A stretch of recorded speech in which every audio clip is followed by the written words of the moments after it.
Pani, proč jste to udělala? Protože vy jste přišli na pomůcku kostela. To je výtrhnost. To je tady kriminální aktivita vašich lidí.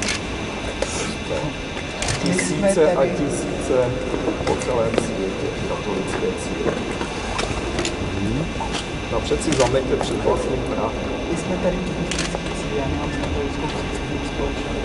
Tak to jste akorát, protože mi uděláte nepříjemnosti. Děkujeme.